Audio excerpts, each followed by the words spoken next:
Hello and welcome to UC Today. My name's David Dungay. I am here with Mark Herbert, Chief Partner Evangelist at Dstny. Welcome, Mark. How are you? I'm very well, David. Thanks very much for having me on today.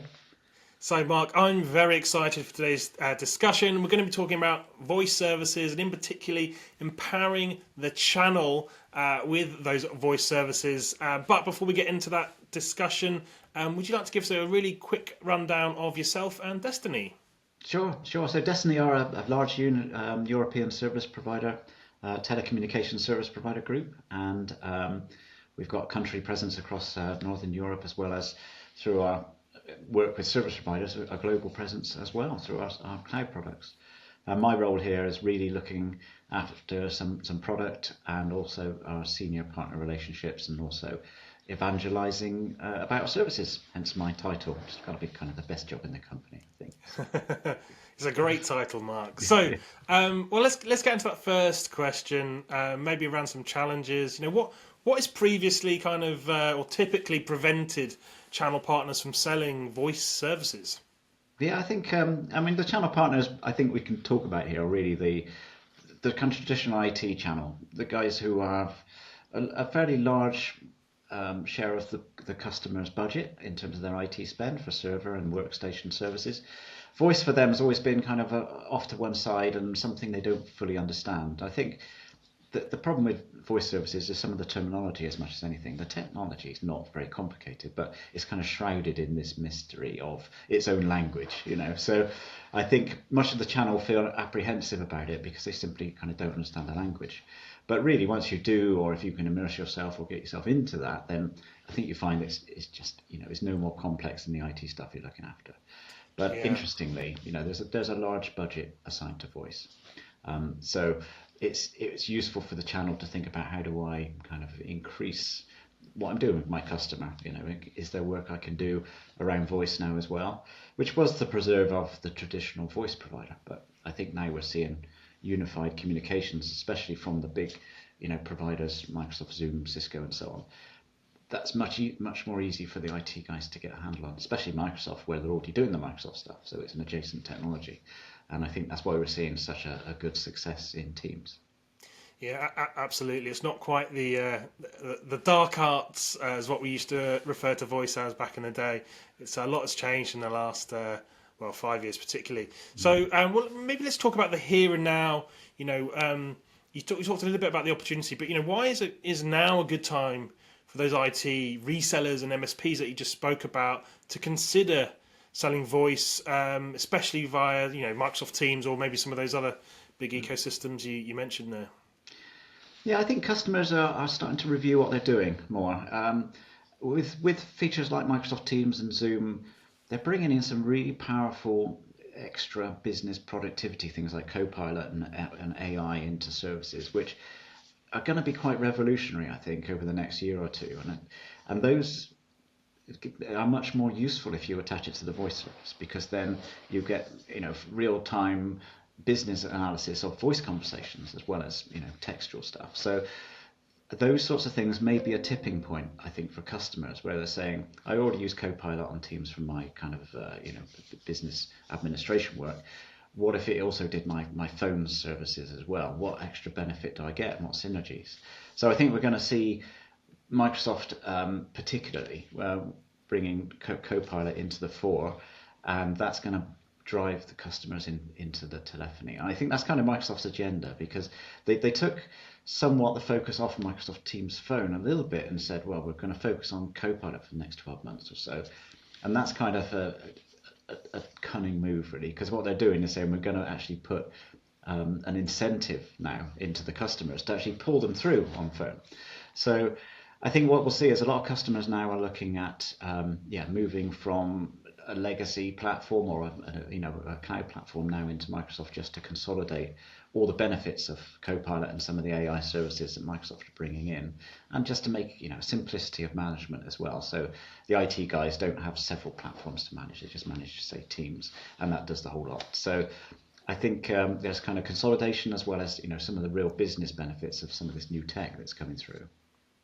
It's a really interesting question, and one that we're seeing everywhere in the market right now. And as you say, for the AI story to to really work. There's an argument to have it all in one place, have that data under one platform, under one kind of roof, to really generate those insights, and whether it's voice or elsewhere, it's really, really important. I think the best of breed kind of players in the market will have something to say about that, and I think that battle is still to play out, isn't it? So, well, maybe let's talk about customer relationships then. How is adding Teams voice options, how does that help resellers and MSPs strengthen those existing relationships? Is it just, a bit more wallet share, or is there more to it?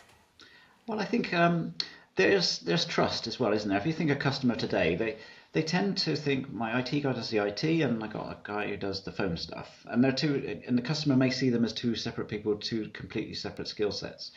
I think having a conversation with the customer to say, look, voice is no longer that distant, technology for us. We can start to bring this under what we're doing with you on your IT services.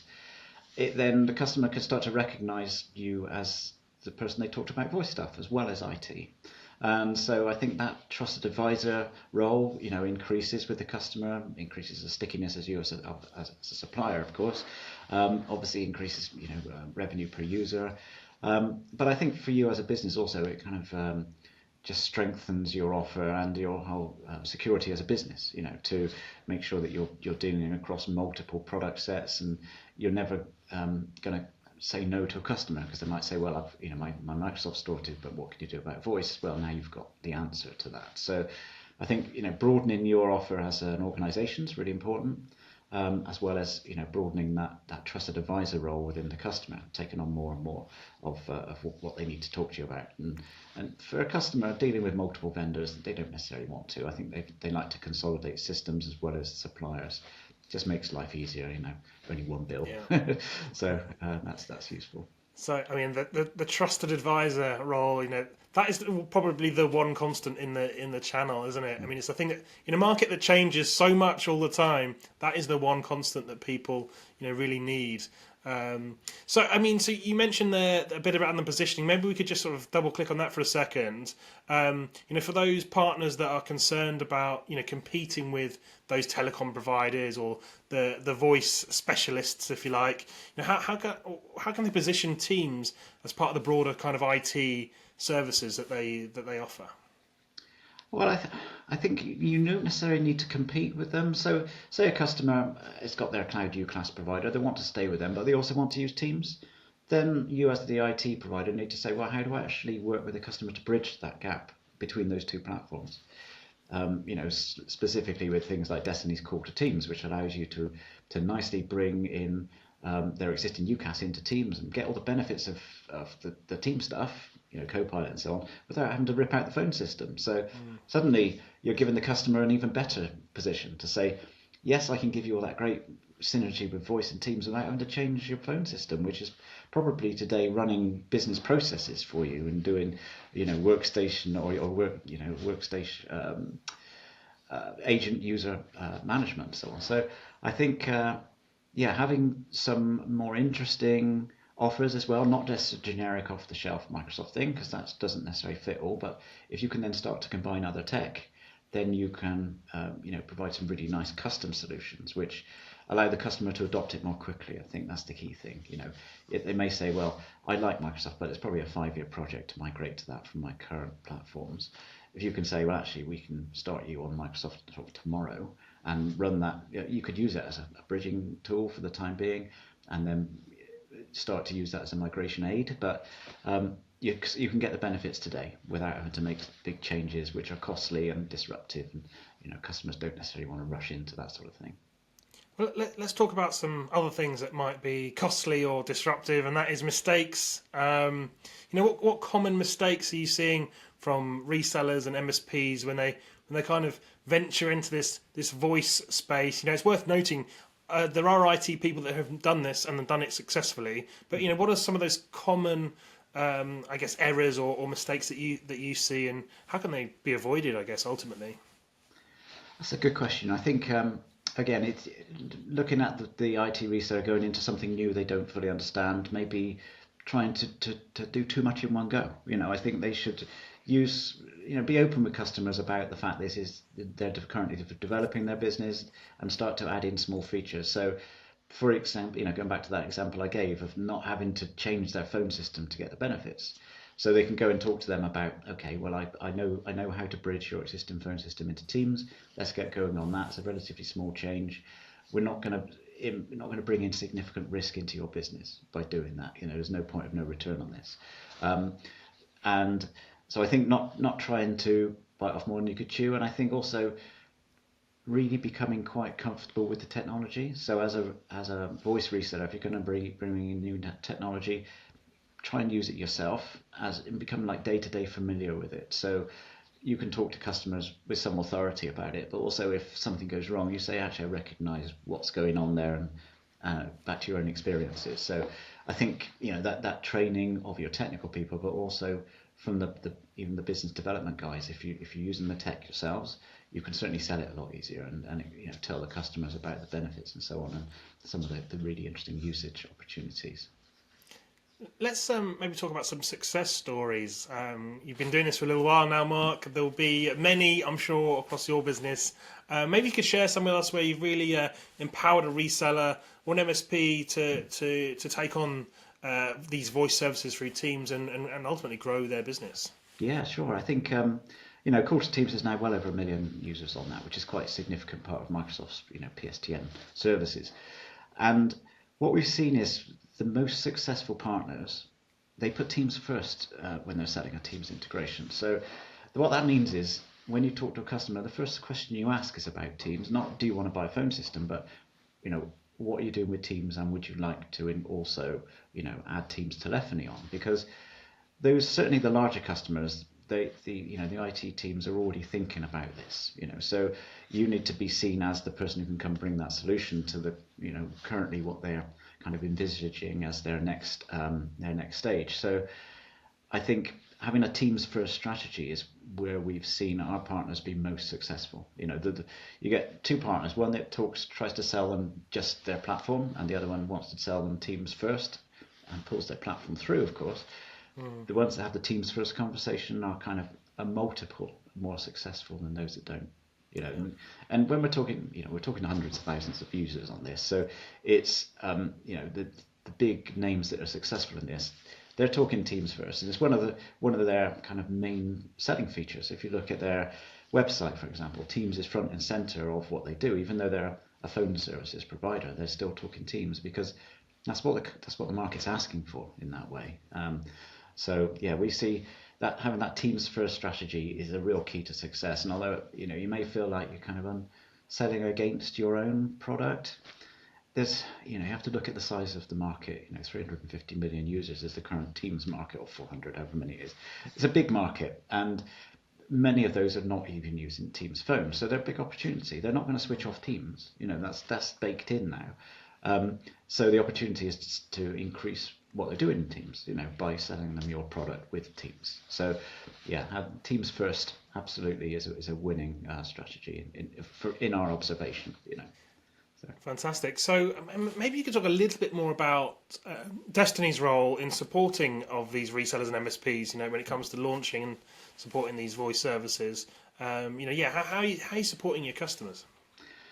Well, I think with our channel partners, we've got one of the most complete sort of Teams offers now in the market in terms of what we do, because we do Operator Connect. We provide Carrier Automate for Operator Connect partners. If you want to be an Operator Connect partner, we can do the direct routing services with Call to Teams. We've got the Teams Analytics and a whole suite of Teams support services. So I think Dstny has a rich offer there, which allows you to sell not just the Teams core, but also bring in your other services by using some of our integrations. So Dstny's really focused a lot on integrations, certainly in its cloud services, all the way through to, in fact, having a UCaaS capability as well. So if you're an IT service provider and you want to provide a more than just Microsoft Teams phone capability, because for some customers it doesn't kind of tick all the boxes, then we can even backfill that with some extra capability at sort of the UCaaS level. So we do have an extremely rich offer both for the IT channel and also for the sort of phone service providers as well. Just to give you and answer yes to every customer question. I mean, that's the thing. If a customer asks for, some weird use case in Teams, we want you to be able to say yes, because we've got some really clever tech which kind of adds on and gives you that answer. Maybe we could finish on the simplification of the technical and the onboarding process. Obviously, we started the conversation where we mentioned, voice isn't the dark art it used to be. It has become easier to adopt and onboard. Obviously, with partners like Dstny, it becomes even easier. For those partners out there who've still got that worry or that concern about the complexities of voice, maybe you could talk about how Dstny are really approaching that technical and that onboarding process, and how you're helping partners. Yeah, I think, looking at sort of a case study around what we do with Call to Teams, which is an example of the approach we take to this. Back in the day, 5 years ago, if you wanted to bring voice services into Teams, you had to do PowerShell and all this, weird stuff, which for IT guys was somewhat familiar, but then it was dealing with voice services, which they didn't really know. So there's a lot of sort of mystique around that. And we put together a simple portal with one button, which would do all that for you in about 10 minutes, and you were making calls. So what we like to do is to make sure it's kind of that simple to consume and that easy to buy for you and for the customer, and simplify the core offers you need down to basically click a button and you've done it. And that way it takes away a lot of that mystery, takes away a lot of the need for you to invest heavily in skills and support, and allows you to get into the customer and start providing value quite quickly, really short time to value with the customer. And that's been a winning strategy for us and for our partners. They've been very successful with it, and that's sort of part of our methodology really in terms of the way we develop product is really easy to buy for you and for the customer. So yeah. Mark, I think that's a really great place to end today's discussion.